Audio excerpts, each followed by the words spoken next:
Welcome to my mini cooking vlog. Magluluto po ako ngayon ng aming pananghalian. Ayan po, inuna ko po muna yung bangus. Pinirito ko lang po muna yan. Ayan po yung munggo, at saka talong at okra, at saka alogbati at kajapa. At yan po ang kanyang panghalo na sahog, yung sugpo at nag-iisang alimango lang po. Hinalo ko na rin po kahit maliit kasi lamang tiyan din yan. Ayan po yung kalabasa. Ayan. Ayan po at inihanda ko na po yung aking kazerola. Ininit ko na po. At nilagyan ko na po yan ng mantika para po igisa po yung munggo.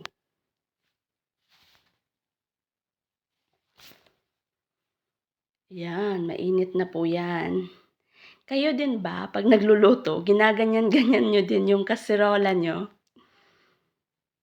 Eme-eme lang po yan. Yan, tininaan ko lang po. Kasi masyado na pong mainit yan. Hi! Ayan po, mainit na nga po. Kayo din ba, pag nagigisa, ako minsan kasi yung una-una ko din sibuyas. Minsan din bawang. Ayan, minsan pinagsasama-sama ko na lang, lalo na pag mainit na po yung mantika. Madali din namang maluto. Ayan, at sinunod ko na po yung sibuyas.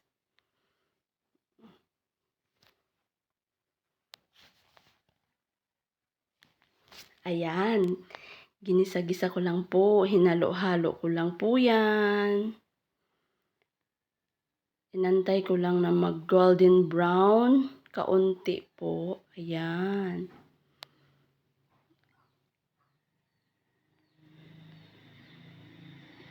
Ayan.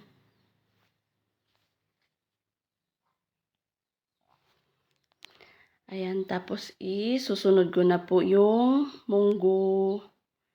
Ayan, hinalo-halo ko lang po, hinalo-halo. Mabango po kasi kapag ginigisa.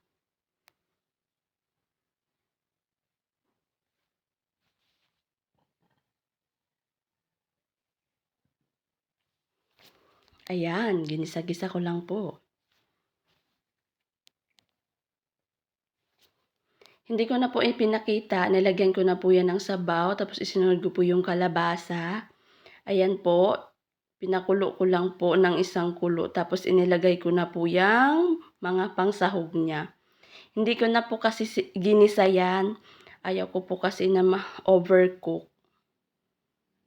Ayan po, inihalo-halo ko lang po yan. At pinakulo ko po yan. Parang ipinagsabay ko sila ng kalabasa. Ayan, nilagyan ko na po siya ng pangpalasa. At saka isinunod ko na dyan yung asin. Ayan, nilagyan ko po ng asin.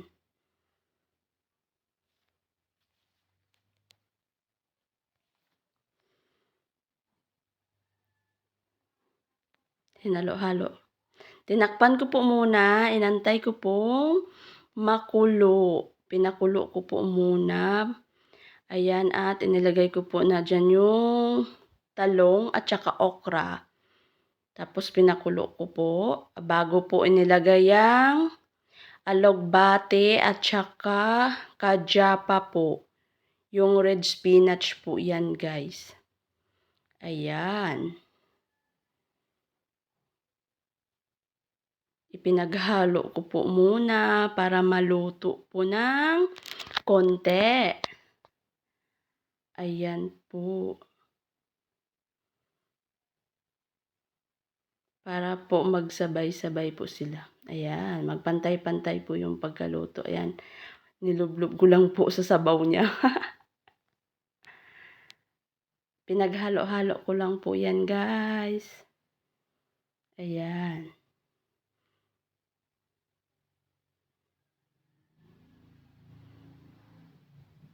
Tapos ay tinakpan ko lang po at inantay ko pong maluto.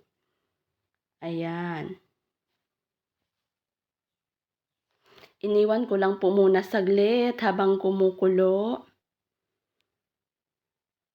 Ayan, nagliligpit ako ng aking mga pinaglagyan diyan.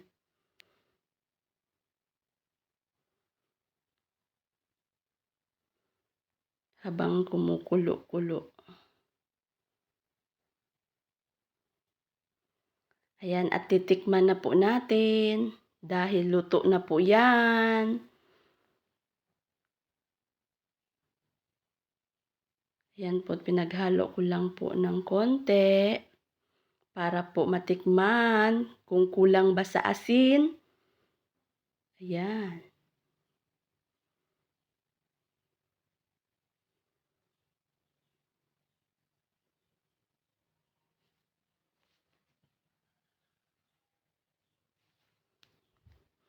Ayan, at tinikman ko nga po.